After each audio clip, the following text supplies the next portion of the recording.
Bismillahirrahmanirrahim. Assalamualaikum, salam sejahtera, Raja berdaulat, rakyat berilmu, negeri sejahtera, Perlis maju, dan salam satu haluan sahaluan. Alhamdulillah, hari ini kita sudah pun memasuki fasa ketiga Perintah Kawalan Pergerakan yang menuntut seluruh rakyat Malaysia supaya patuh terhadap 3 perincian utama PKP dalam usaha memerangi pandemik coronavirus atau COVID-19. Jadi termasuklah penangguhan sesi persekolahan. Hal ini amat menggusarkan kita, terutama apabila melibatkan murid-murid yang didapati ketinggalan dalam proses pengajaran dan pengajaran. Jadi pelbagai usaha telah pun diambil.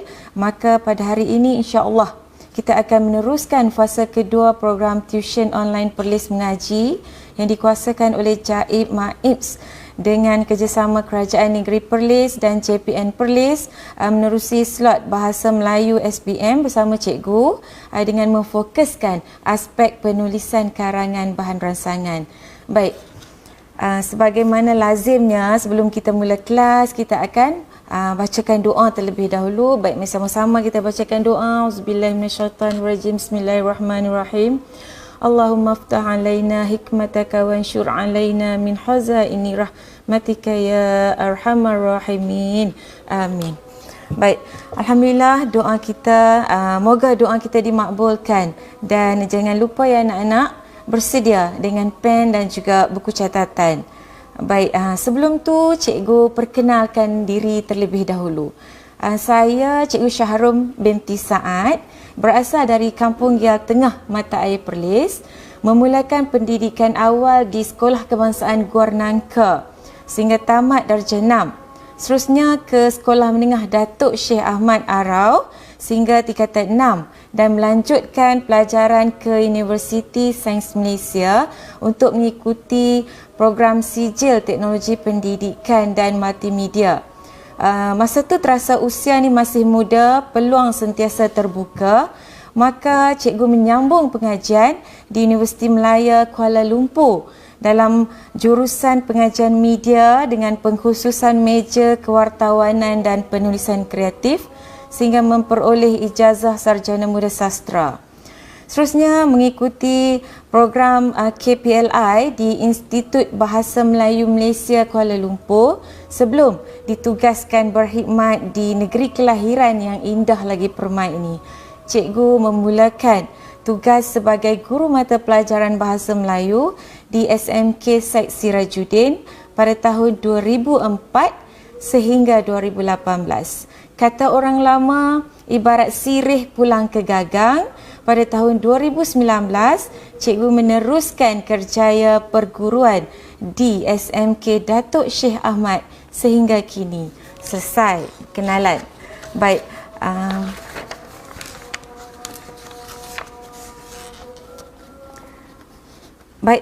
sesungguhnya masa tu ibarat pedang, kalau kita tidak memotongnya, dia yang akan memotong kita. Jadi kita teruskan dengan topik pada hari ini, iaitu penulisan karangan bahan ransangan. Jadi cikgu percaya ramai dalam kalangan calon SPM mengharapkan keputusan yang cemerlang atau sekurang-kurangnya kredit dalam mata pelajaran wajib lulus ni. Jadi usaha anak-anak perlu ada usaha yang giat untuk menggapai hasrat atau aspirasi tersebut supaya tidak menjadi seperti angan-angan mak jenin. Baik, untuk itu hari ini cikgu akan berkongsi ilmu kertas 1. Baik, semua orang target kan dapat A+.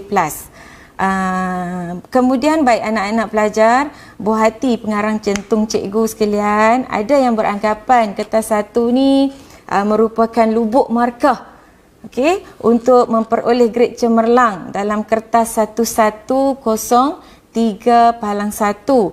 Tapi istilah ni boleh bertukar bagi sesetengah calon atau murid apabila penulisan tu sebagai lubuk puaka. Ya Allah, na'udzubillah min zalik. Baik, bila menyedari hakikat tersebut, maka slot kali ini cikgu akan cuba sedaya upaya nak pastikan pada akhir majlis ilmu ini murid-murid dapat mengenal teknik cemerlang yang akan dikongsi sebentar lagi mampu untuk mengarang perenggan pendahuluan, isi dan juga penutup. Seterusnya mengaplikasikan, menggunakan teknik, cara yang disampaikan oleh cikgu dalam penulisan karangan. InsyaAllah. Baik. Pada cikgu hari ini lebih mudah kalau cikgu bagi analogi. Faham anak-anak maksud analogi? Analogi ni merupakan persamaan dalam sesuatu hal ataupun sesuatu sifat. Jadi analogi cikgu hari ini cukup mudah, iaitu mengarang sama macam memasak.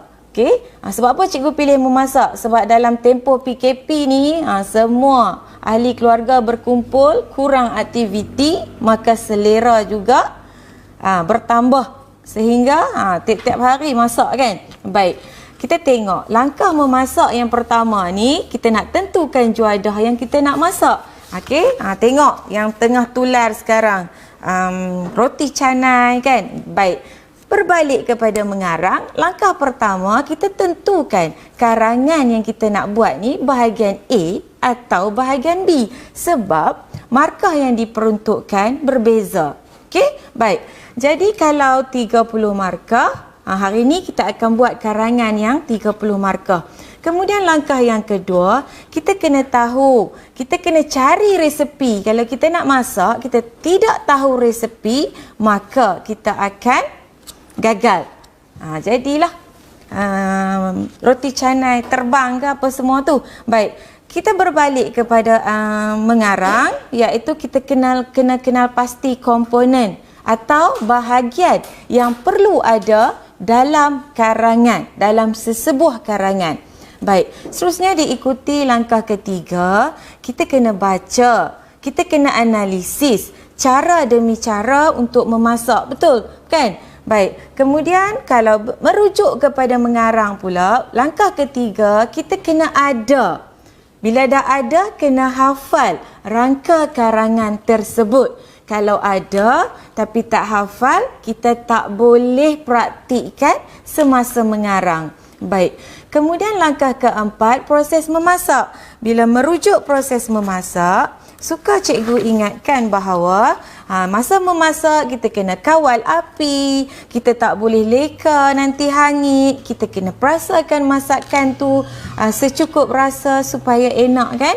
Baik, samalah juga dengan proses mengarang. Kita kena jaga dan kita kena ikut beberapa aspek yang perlu ditulis dalam sesebuah karangan. Baik, seterusnya yang kelima, kita nak hidang. Kita dah selesai masak, kita nak hidang. Baik, sama juga dengan langkah yang kelima, proses mengarang, kita kena ada aksesori karangan.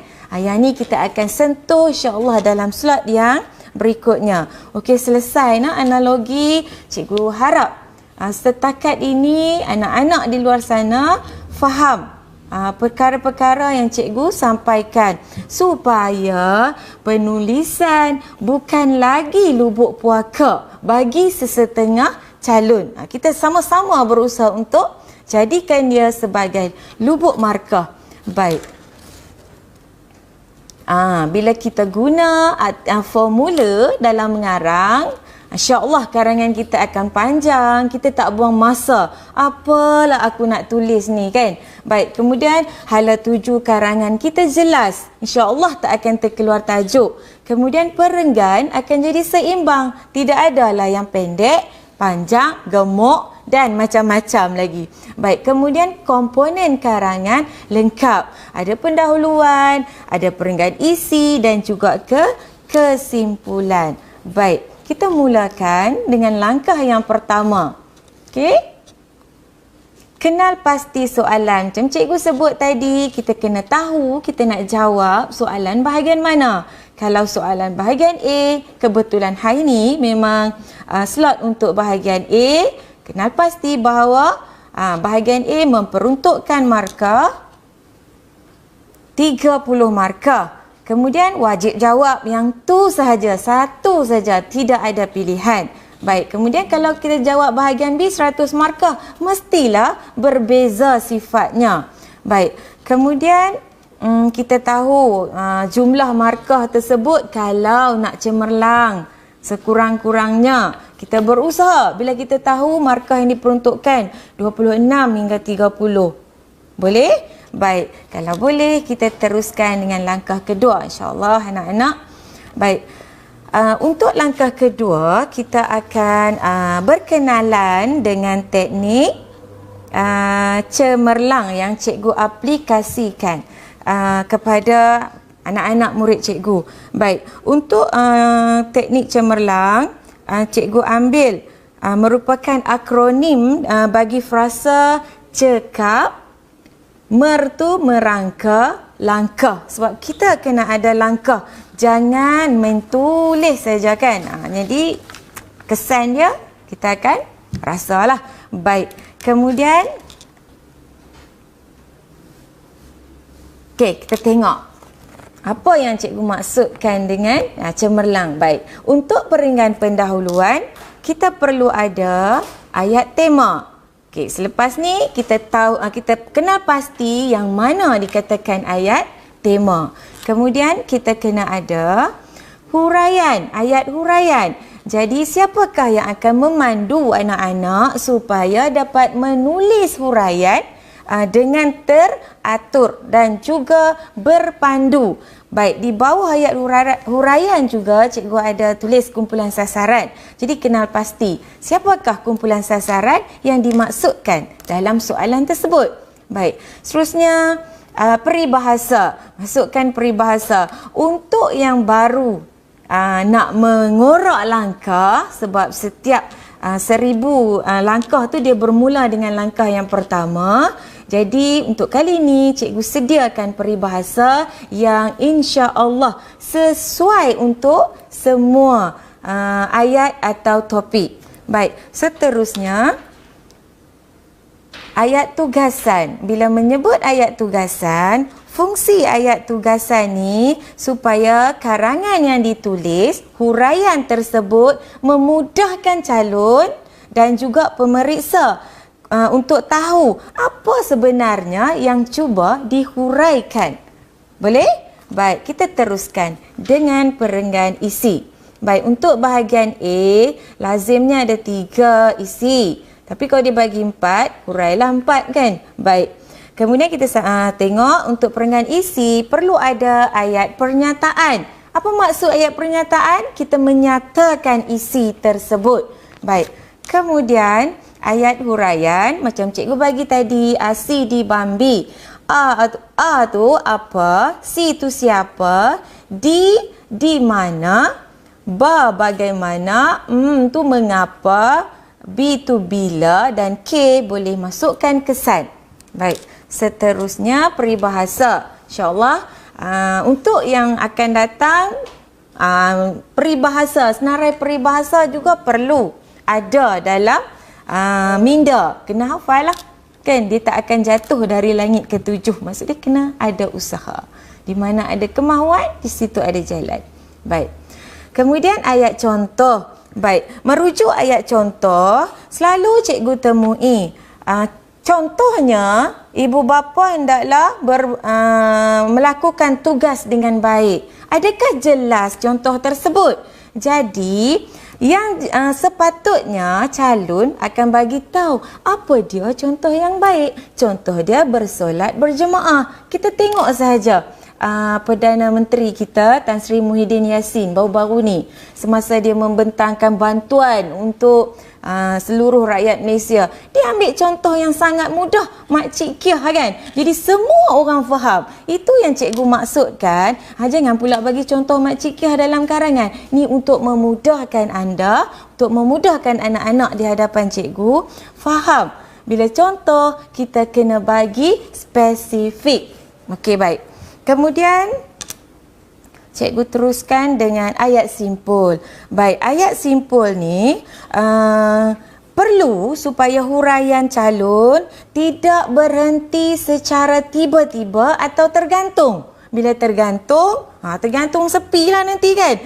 Jadi bila ada ayat simpul, insya-Allah anda tidak kesepian. Masih lagi berpandu, karangan tersebut masih tidak terpesong. Contoh ayat Simple.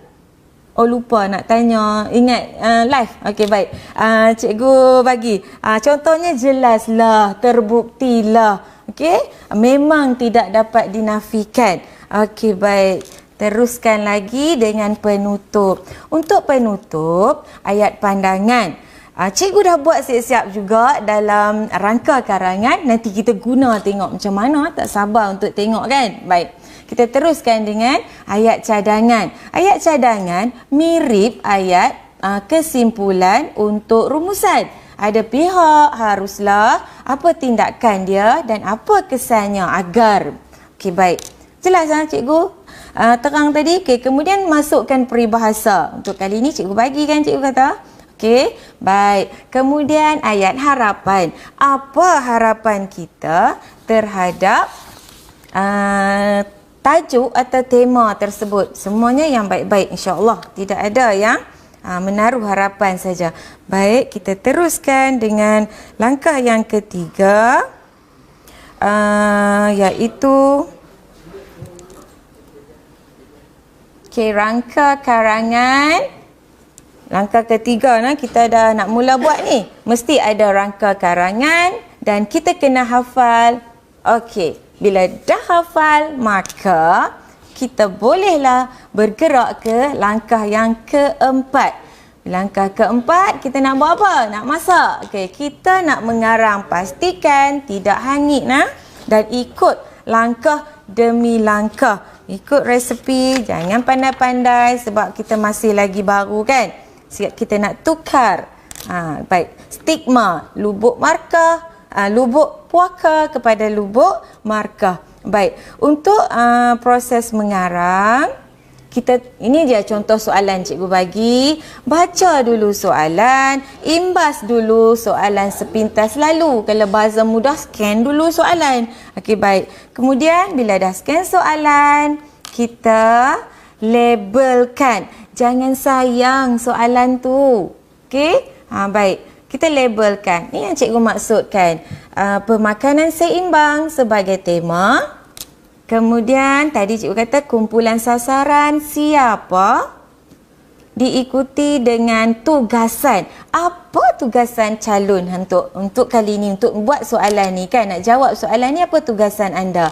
Isi 1, isi 2 dan isi 3. Tolong labelkan sebab masa mengarang nanti bila anda tidak merujuk soalan, kemungkinan besar untuk lupa tu tertinggal semua ada kan, sebab anda akan menjadi seperti lipas kudung apabila mengejar masa kan. Kalau kaki tu boleh tulis, semua nak bagi tulis, tangan nak tulis, semua nak tulis dalam masa yang sama. Tapi kalau kita ada perancangan, kita label, kita bertenang, insya-Allah kita boleh buat dengan baik, dengan elok. Baik, kita mulakan untuk mengarang. Baik, inilah yang cikgu janjikan tadi, rangka karangan.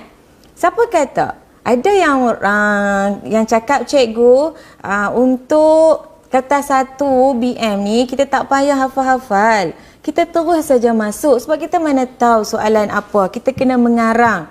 Tanggapan tersebut perlu diubah. Memandangkan kalau tidak ada apa-apa idea bagaimana anda mampu mengarang dengan baik. Baik, cikgu bacakan di sini, tengok. Cikgu labelkan, ada tema. Baik, ingatkan tadi tema. Yang mana tema? Masukkan bahagian sini.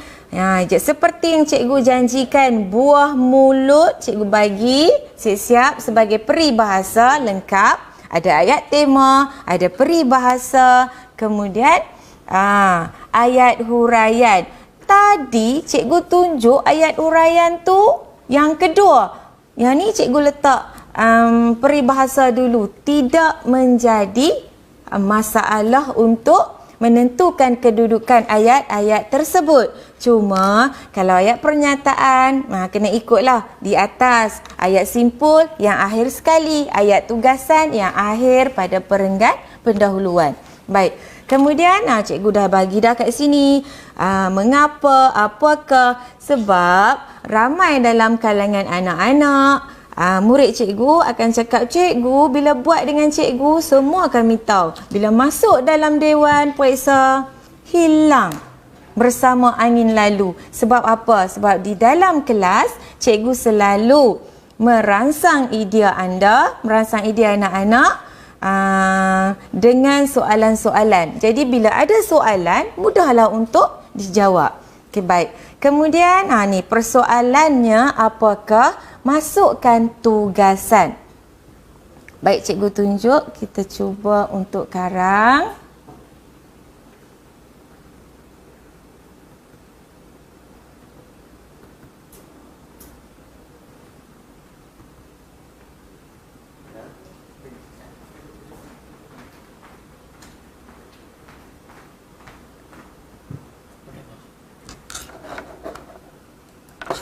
Okey, baik. Kita karang kat sini, baik. Tengok di sini. Mengapa cikgu paparkan soalan yang telah dilabel tadi bersama-sama dengan helaian untuk menulis. Baik, untuk mula mengarang. Sebab untuk cikgu tunjukkan bahawa anda perlu merujuk setiap kali mengarang.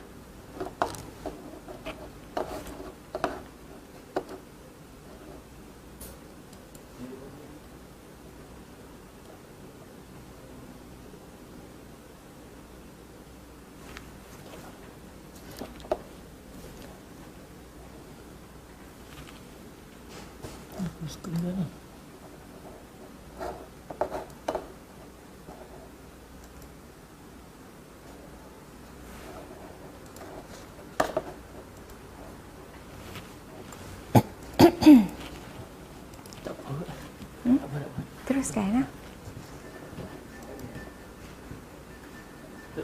Teruskan. Baik, kita mulai dengan perenggan pendahuluan.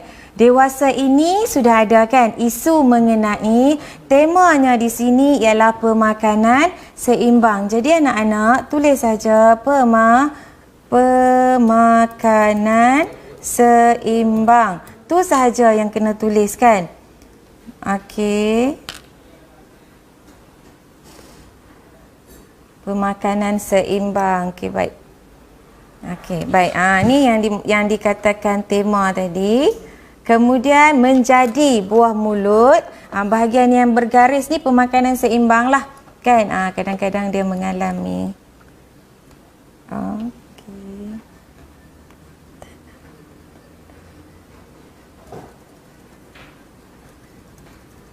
Okey, tak apa. Okey, baik. Pemakanan seimbang menjadi buah mulut kerana sering meniti dari bibir ke bibir setiap masyarakat di negara ini. Yang warna hitam tu sudah ada sebagai rangka karangan. Maksud cikgu, dah tahu dah. Ada dah dalam kepala apa yang perlu aku tulis. Tinggal lagi nak dapatkan soalan dan terus menulis. Baik, kemudian hal ini disebabkan, mengapa semua orang bercakap soal pemakanan seimbang? Hal ini disebabkan orang ramai menganggap bahawa dengan mengambil pemakanan yang seimbang, mengapa akan menyebabkan tubuh badan kita menjadi lebih sihat dan bertenaga. Jawab satu soalan, iaitu mengapa. Kemudian ni tulislah. Nanti anak-anak boleh tulis di rumah. Okey, sambil bersama-sama dengan cikgu. Kemudian yang kedua, jawab soalan yang kedua. Apakah yang anda tahu tentang pemakanan seimbang? Jadi pemakanan seimbang, jikalau langsung tidak ada tergambar dalam pemikiran anak-anak, masih boleh merujuk bahan yang dimuatkan dalam soalan. Jadi kita tengok kat sini, ada vitamin kan? Jadi pemakanan seimbang merupakan makanan yang diambil secara seimbang. Ulang balik cikgu, tidak menjadi masalah untuk anak-anak yang baru sahaja bermula, langkah mula untuk mengarang. Sebab kata orang, lama-lama dia akan mampu menghasilkan karangan yang lebih baik, yang penting mesti ada latihan. Belakang parang jika diasah pun tajam, ni kan pula kita manusia kan. Baik. Kemudian, siapakah yang perlu mengamalkan pemakanan seimbang? Rujuk kepada kumpulan sasaran. Siapa yang memerlukan pemakanan seimbang? Remaja tadi kan. Kemudian di manakah kita perlu mengamalkannya? Kita perlu amalkan, jawab balik je soalan cikgu. Kita perlu amalkan bermula dari rumah. Kemudian boleh juga cerita kalau kita berada di luar, sama ada di sekolah, di tempat kerja dan sebagainya. Bagaimana cara mengamalkan?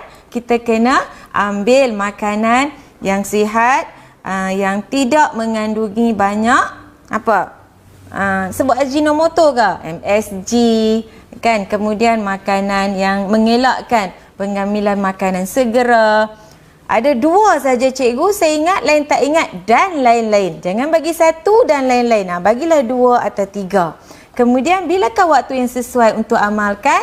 Waktu yang sesuai untuk diamalkan ialah sejak kecil. Jadi misalnya ni boleh masuk, misalnya kita mengamalkan pemakanan seimbang sejak kecil, terutama mungkin kepada kanak-kanak yang baru berumur setahun jagung, boleh juga. Baik, persoalannya apakah? Ni kita dah labelkan sebagai tugasan, tulis pindahkan sahaja, kepentingan pemakanan seimbang. Selesai pendahuluan dalam masa tak sampai 5 minit kan.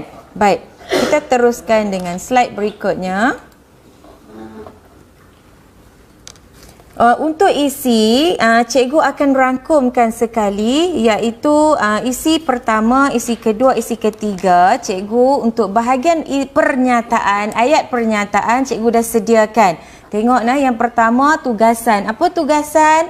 Tugasan anda ialah kepentingan pemakanan seimbang. Yang paling pragmatik ialah masukkan isi pertama. Tu ayat pernyataan isi pertama. Kita kena ada variasi ayat kita. Jadi tengok untuk perenggan isi kedua. Selain itu, tugasan kepentingan pemakanan seimbang. Yang kedua, yang tidak boleh dipandang enteng. Berbeza ayat pernyataan untuk isi 1 dan isi yang kedua. Kemudian cuba tengok isi yang ketiga. Melabuh tirai perbincangan. Adalah sedikit kan, kita serikan dengan bahasa berdarjat tinggi supaya, dan juga kosakata luas supaya kelihatan menarik. Kita makan, kan cikgu sama akan mengarang dengan memasak tu. Jadi kalau kita nak sedap masakan, kita kena ada hiasan sikit. Begitu juga dengan karangan.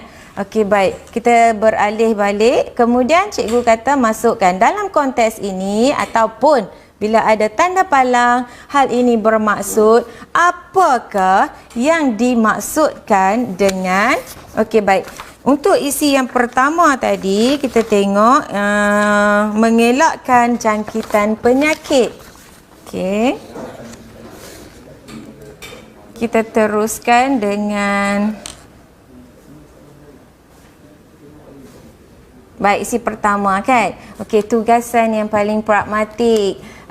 Tugasan kepentingan pemakanan seimbang yang paling pragmatik ialah masukkan ni anak-anak. Isi yang pertama, mengelakkan jangkitan penyakit titik. Baik, dalam konteks ini, apa maksud mengelakkan jangkitan penyakit? Mengelak jangkitan penyakit bermaksud kita tidak akan mendedahkan diri dengan sebarang penyakit. Bertepatan dengan peribahasa hendak 1000 daya tak hendak 1000 dalih, iaitu kita perlu bersungguh-sungguh untuk mengelakkan diri daripada dijangkiti penyakit. Bagaimana cara nak elak? Jangan makan benda-benda yang manis, boleh mengakibatkan penyakit diabetes. Jangan makan masin, mengelakkan darah tinggi. Nampak secara tidak langsung okey.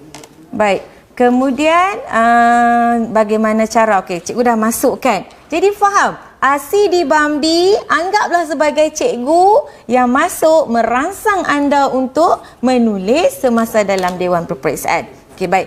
Masa cuti sekolah ni pun, masa musim PKP ni boleh gunakan Sidi Bambi itulah untuk mengarang supaya kita tahu nak tulis apa. Kemudian akhir sekali, ni yang cikgu maksudkan tadi sebagai ayat simpul. Jelaslah bahawa isi 1 mengelakkan jangkitan penyakit merupakan kepentingan pemakanan seimbang. Kita teruskan tengok. Kita kena cepatkan. Baik. Untuk ayat tugasan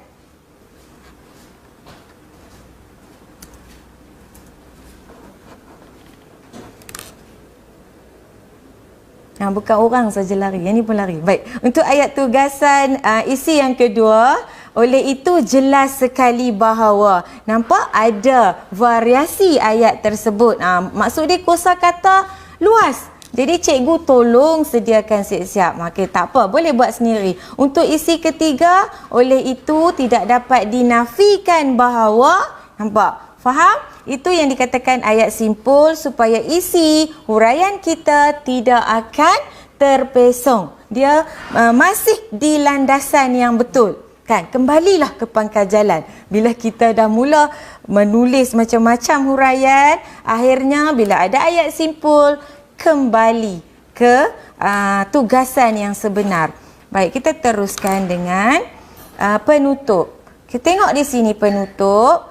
Macam cikgu cakap tadi, selalunya bahagian penutup anda seperti lipas kudung. Sebab selalunya penutup ni akan ditulis masa 5 minit sahaja calon-calon. Masa diingatkan hanya 5 minit sahaja lagi.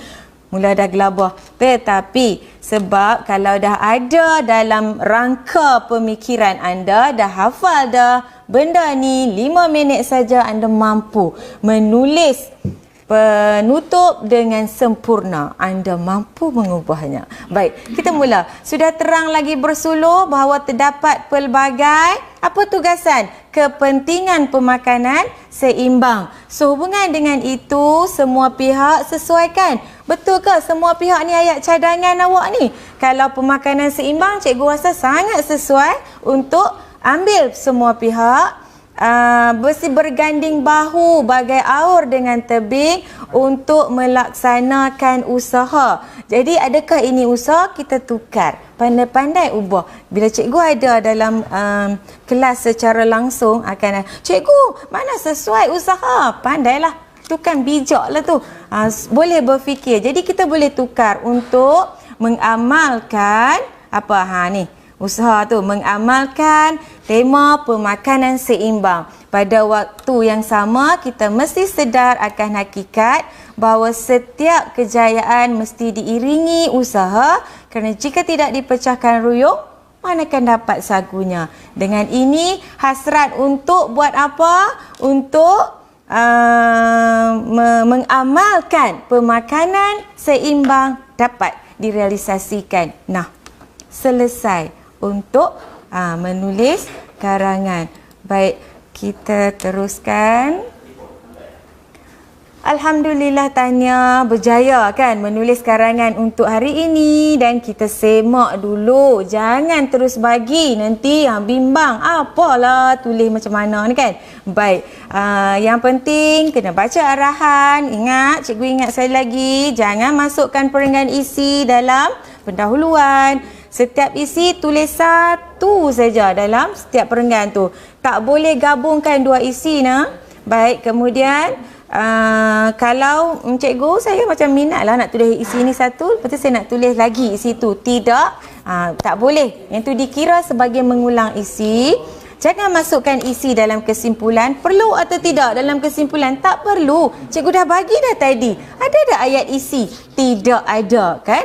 Baik, kemudian perenggan kesimpulan kena seimbang. Jangan jadi seperti kepala besar, kaki kecil. Tidak seimbang. Tak balance orang kata kan? Okey, baik.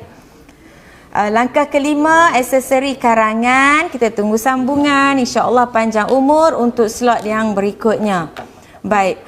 Semoga anak-anak sekalian akan beroleh kejayaan dan tercapai segala objektif yang cikgu harapkan pada hari ini yang telah digariskan tadi. Faham teknik cemerlang tu apa, boleh mengarang berpandukan rangka karangan yang diberi, kemudian boleh kena aplikasikan perkara tersebut. Sekali lagi cikgu ingatkan